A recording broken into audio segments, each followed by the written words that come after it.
What's up YouTube? It's AJ. It has been a minute. Gonna be pumping out a lot more videos as soon as the rut is over. But I wanted to get this video out right now because I know a lot of you, especially those of you who've been following along on Instagram, have been really excited to get more information. I wanted to put a quick unboxing, down and dirty run through of all of the features on this site. I think that without a doubt, this site is everything that shooters have been asking for years. And I think this is really going to set a new standard for the entire market for what a modern bow site should be. So without further ado, let's open this thing up and we'll get to it. Before we jump into the box, some context. So a couple of months ago, my buddy Jimmy Garaputo, you might recognize Jimmy from brands like Half Rack, Huntfree. He's been a friend of mine. We started making content together literally the same time, maybe 3 years ago, and now he's working for some absolutely amazing companies. I got on a Zoom call with him, Taylor Coleman, TJ Eads. TJ, I hope I'm saying your last name right. Absolute studs in the industry. And they also told me that another long-term buddy of mine, Kyle Davidson from DCA Custom Arrows, you guys know Kyle. He makes all the field points that I use, as well as the wraps that we sell on knightsoftheapex.com. They let me know that he was involved in this project too. Basically, they told me, we've got something secret in the works. We can't tell you anything more than that. We think it's going to really shake up the industry. Would you be involved? And I had the same response that any friend really would. Who's Kyle we taking? That was a terrible Boston accent, but for those of you who get the reference, I know you'll appreciate that. So I've been involved and got to see this site evolve over the last couple of months, and I got to have a little bit of input and feedback and ask questions.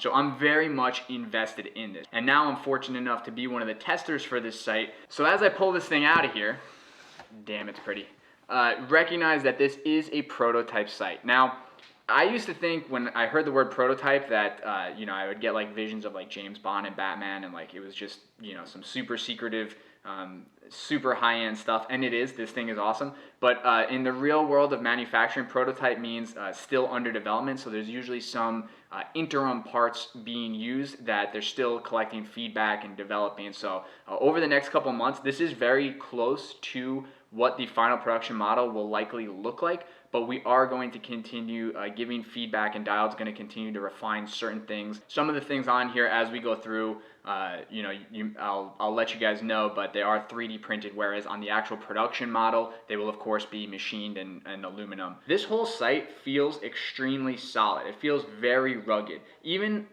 being a prototype site with some 3D molded parts on it still, this thing just feels rock solid and steady. I mean, the elevation and windage knobs, that's the micro adjust right there. Everything just feels very, very smooth and very solid. I wouldn't have any qualms about taking this thing into the woods. There's not a lot to get caught up on branches and weeds and whatnot.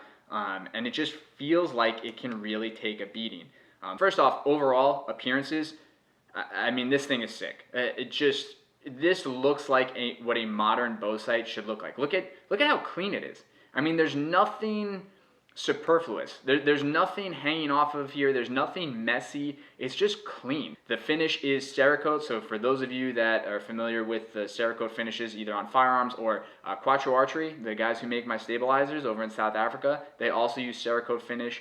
You guys might notice that the color, this is their tan color.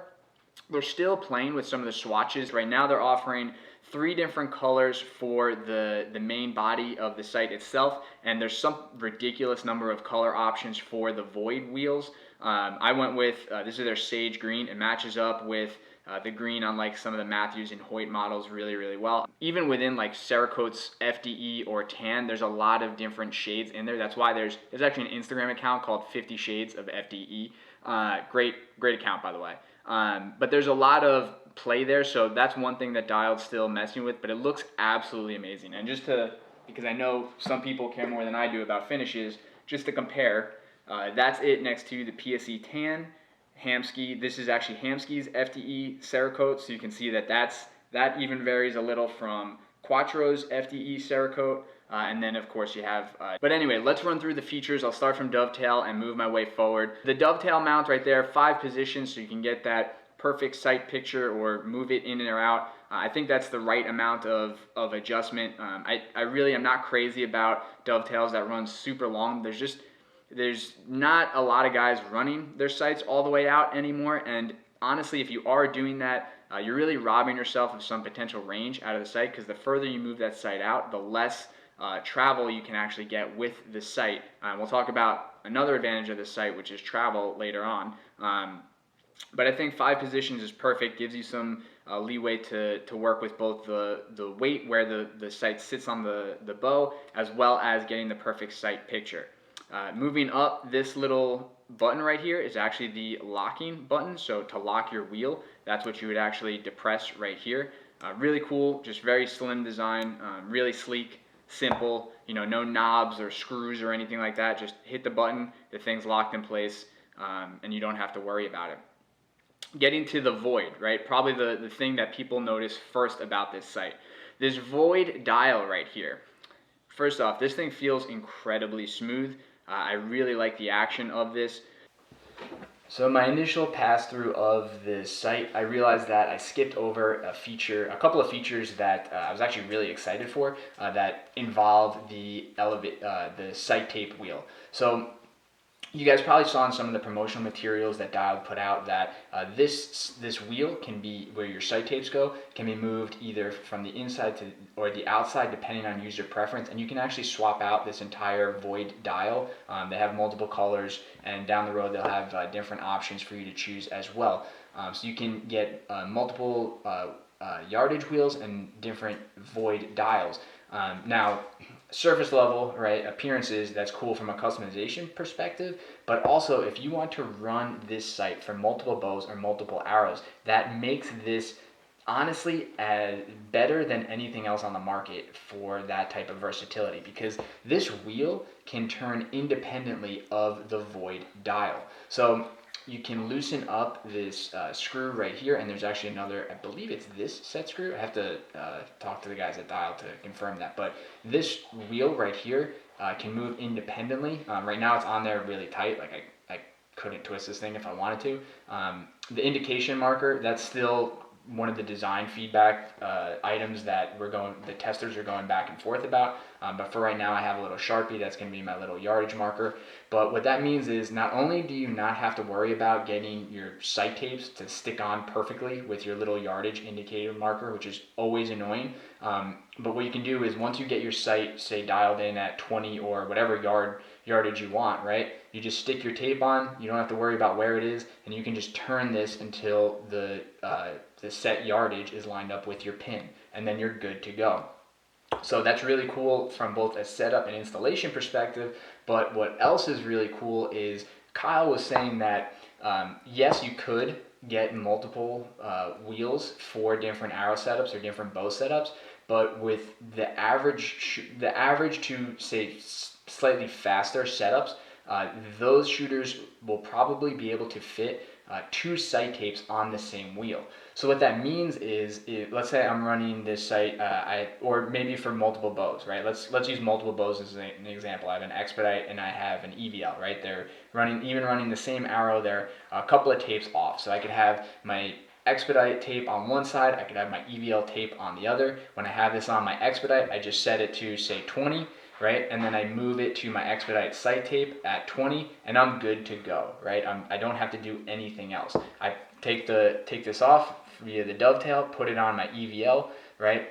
Make sure my 20's on, right? And then all I have to do is loosen up this wheel and set it to my EVL tape to 20, and I'm dialed in again. There we go, dialed in. That's gonna happen a lot. Not only is this one sight that can potentially work for all of your bows, but also multiple arrow setups as well. Let's say I want to have an elk setup and I want to have a turkey setup, right? 2 different extremes. I could have my elk tape on one side for my elk arrow, I could have my turkey tape on the other side for my turkey arrow, and I can use this sight for both without having to put a lot of effort into re-zeroing the sight. As far as the elevation knob goes, there are set screws on either side that keep the sight from backing out or all the way. It feels very smooth, but it's not moving even without using the locking knob. So that's something I really, really like. Moving forward, this angled elevation turret.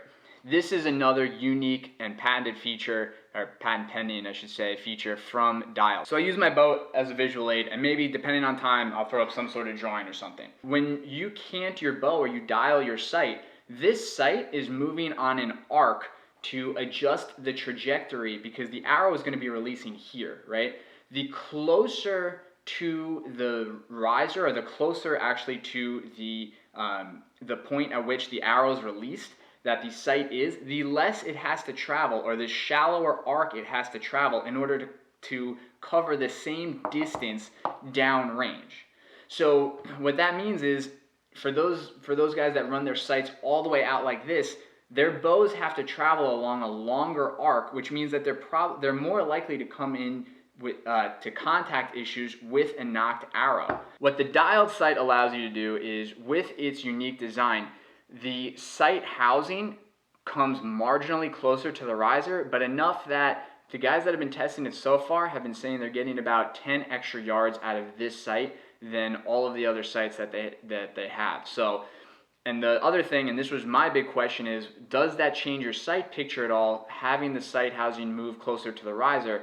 And I'll be sure to test this and let you guys know, but what the testers have already said so far that have had the even prototype sights is that it's not enough that you notice. Definitely not any more than what lighting conditions do to your sight pictures. Again, that's something that I'm definitely going to be interested to test out and see just how much more distance I get out of the dialed sight than I do out of my spot hogs and my B3s that I've been running for the last couple of years. So I expect that we're all going to have to get longer sight tapes. And one thing you can bet I'm bugging dialed for are sight tapes that go to at least 120 yards, if not farther. Moving forward on the tower itself, so you have 2 screws. This is for your macro adjustments, right? So similar to other sites, there's a slider on the inside that you loosen up these screws and you move that up and down. That would be for your macro adjustments, right? And then of course you can fine tune that little dial here. And I'll when I sight this thing in, I'll probably I'll play with it, and then I'll make a how-to sight in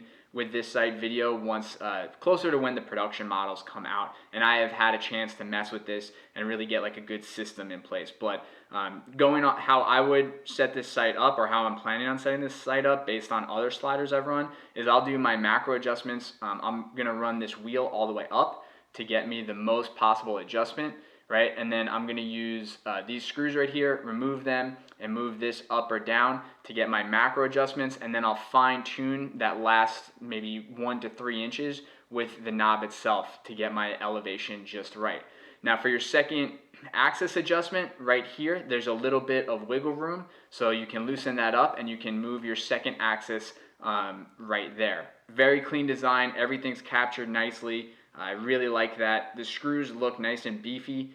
Something unique on the windage, the macro windage adjustment. So here's your micro adjustment right here. It's got nice tactile clicks, which I really, really like. This is still, again, this is the prototype version. So one thing that we talked about is on the production model, definitely having indication lines so you know just how much you're cranking that thing and you have some sort of reference point. But for the time being, you can bet that I'm gonna silver Sharpie that thing once I get this thing sighted in. But what's really cool that Dial did for the macro adjustments is right here you might be able to see there's little dimples along here.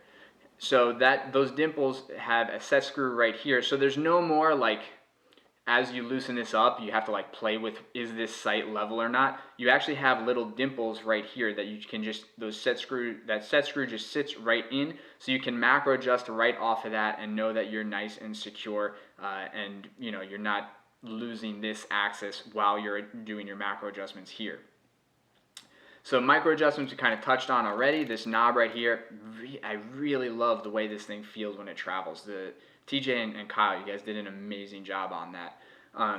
This little screw right here and this pivot point is actually the third axis adjustment. So simple design, I like it a lot. I did have some concerns that it would be a bit fragile and maybe vulnerable if, like, say you knock the sight. But I mean, right now, I gotta be honest, just kind of pressing on it, I would be more nervous about breaking something else before this thing came loose on me. But that's something that, you know, we'll see what, you know, what kind of feedback and further testing and development kind of brings to that feature. Moving on to the scope itself, the mag. Now the dialed sights right now, they're already planning on releasing a 3 and 5 pin model, but right now they do have their double pin model. I'm blanking on the name of this pin system that they have, but it is a unique design right here. So on the top right here, this little slider, which is very reminiscent of like a Yeti Rambler, but this actually covers or exposes a little pool of fiber optic cable at the top. And what's really amazing to me is this actually has a pretty dramatic impact on how much visibility is given to those pins on the sight housing. So I'll try and get a close-up so you guys can see that, but pretty cool, slick design right there. And what's cool about this mag housing is mag, kind of like magazine on a rifle, these things are made to be interchangeable. Super clean design. I like that it's open here, allows a lot of light to come in. Definitely need a little more tension on this slider right here, but I really like this. It's clean, just looks so cool with that little dialed logo up there. I love the design of having the bubble on the top. It's a smaller bubble for sure, but it just feels very intuitive to have that bubble just float right over the pin. It just feels a lot more intuitive just checking that bubble, looking down at my pins. Yeah, I really like that design. That was something I was very stoked on the first time I saw some of these final designs for this mag right here. There will be a light option for this slider in the future, which will have some additional little goodies in it. The mag rings itself, I'm sure, you know, there'll be options for those down the road as well. The pins, this pin, it's a blade design, and what's really cool about that is, one, this is a double pin. Rather than your typical double pin, what Dialed elected to do is you have your main pin in the center of the housing, and then the pin comes down to like a triangle, and you have a second pin at the bottom. What's cool about that is, and I'm normally not a fan of red fiber optics, but in this case I kind of like it because you have that second reference point of the triangle. But what that allows you to do is really maximize the potential range of this sight by getting that pin down lower and giving you a reference point. I know a lot of us that like to practice out to distance. Typically what we've done in the past is we've used the bottom of our pin and the top of our level as that reference point, but this is much cleaner. You can still see more of your actual target in the background while still getting as much possible real estate and yardage out of the sight as you can. Another cool advantage of this blade design is that if you're torquing your bow or your third axis is off, you'll actually see that this pin you'll see the sides of the pin because it's a blade. It's not an actual pin. So that's another indication to you that maybe you're torquing your bow, which is really valuable when you're taking those angled shots. The pin itself is it's thick. This one right now is 3D printed, but in an aluminum model, this thing is going to be very solid and you're not going to have to worry about it, which is something that has been a concern of mine with other sights in the past, is just the pin design. And something I'm noticing right now as I look through the scope is not only does the blade kind of indicate that you're torquing the bow one way or another, but the sight housing itself, you can start to see the sides. You can see that it actually bevels out at the end here to allow more light in, but also give you an open sight picture, which is something that a lot of sites don't do, and it drives me crazy. Remember when you were a kid and you'd use like a paper towel tube or a toilet paper tube as like a fake gun scope or set of binoculars or something? That's what a lot of bow sights kind of remind me of, and this doesn't do that. It's nice and open at the end. It doesn't feel like you're looking through a tube. It's just a nice open sight picture, very clean.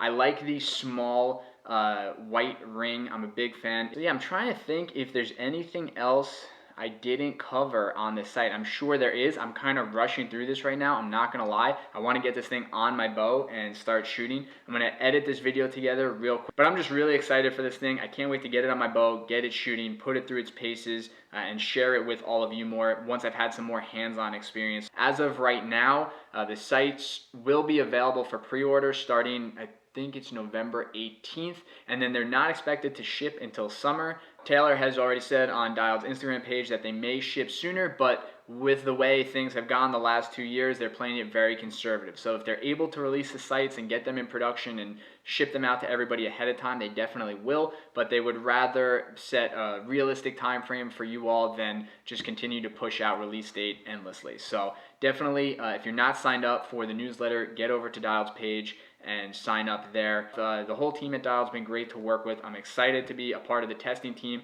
and I'm truly honored to have any sort of involvement in this process. But guys, like I said, please follow along. I'll have links down below so you guys can check out more of this site and stay up to date with everything. I'm gonna go throw this thing on my bow and get to shooting, and I will catch you guys next time.